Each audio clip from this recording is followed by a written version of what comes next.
A low tonight of 58 degrees. We're going to have clear skies tonight, almost a full moon. Tomorrow is going to be gorgeous, a high of 86 degrees. I'll have those full weather updates for you later on in the 6 o'clock report. WBBC's World News Roundup. 5 Australian soldiers have been killed in Afghanistan in 2 separate incidents just hours apart.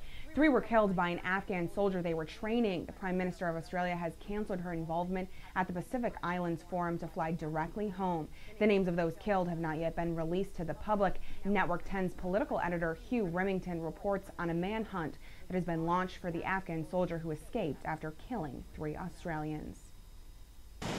Stern-faced, the Prime Minister leaving the Pacific Islands Forum in the Cook Islands to hurry home.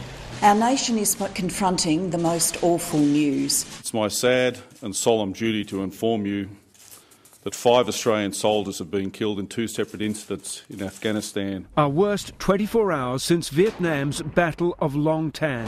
3 soldiers killed and 2 wounded when a man in an Afghan army uniform opened up on them at close range at a base in the Baluchi Valley. The killer escaped. They've shot at him as he's run, and currently we have Afghan and Australian forces out searching for him. Then early this morning, a Special Forces team operating in neighbouring Helmand province was being landed by chopper when the machine crashed and rolled over. 2 Special Forces privates aged 23 and 30 were killed. This is news so truly shocking that it's going to feel for many Australians like a physical blow. This is news so saddening that many are going to feel the immense weight of it. And if we are feeling that, then it is hard to imagine what the families of these 5 men are feeling. Their loss is immense, their grief will be sharp, and our condolences go to each of them. This is a terrible, terrible tragedy.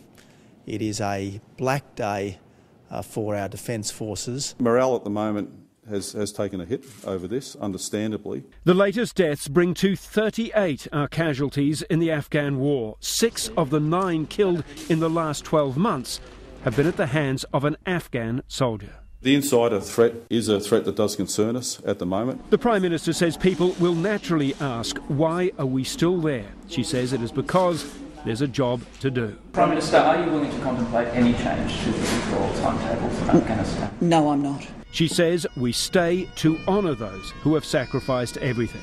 I've attended a lot of funerals, and one of the things that has always struck me is the resolve of family members to complete our mission.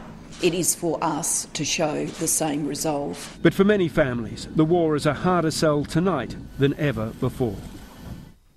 Almost a full day after landfall, Isaac has downgraded to a tropical storm. While Isaac is significantly weaker than Hurricane Katrina, which landed 7 years ago today, Isaac is still dangerous and destructive as it travels the Gulf Coast.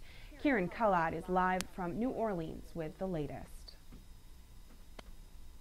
Isaac continues to pound the Gulf Coast as it makes its way over land. Search and rescue missions are underway. Dozens of people who didn't follow evacuation orders have been rescued from flooded homes. First we were going to try to leave, and then we didn't because we had nowhere to go.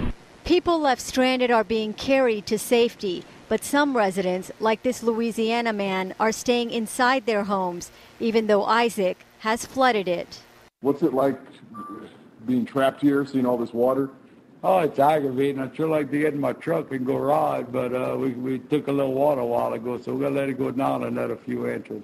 Hundreds of thousands of people in the region are without power, and Isaac keeps churning, disaster striking twice for those who also went through Katrina. I didn't think it'd happen again. I got 2 trucks, 2 brand new motorhome underneath there, never used. Yeah, we left for Katrina. But that's it. Had enough. I ain't coming back no more. As the center of the storm moves farther inland, it could bring over a foot of rain to the region, and the flooding isn't over yet. New Orleans Mayor Mitch Landrieu warned residents to stay prepared.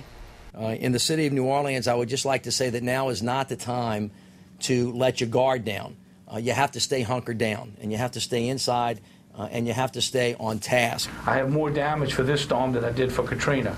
and I rode out Katrina. Forecasters predict Isaac will continue to weaken as it moves over land the next 48 hours.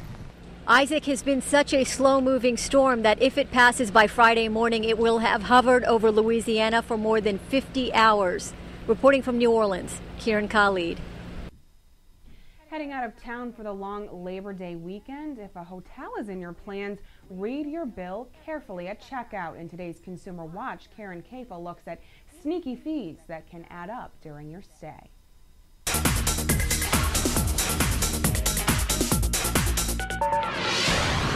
Those extra little fees on a hotel tab can really add up.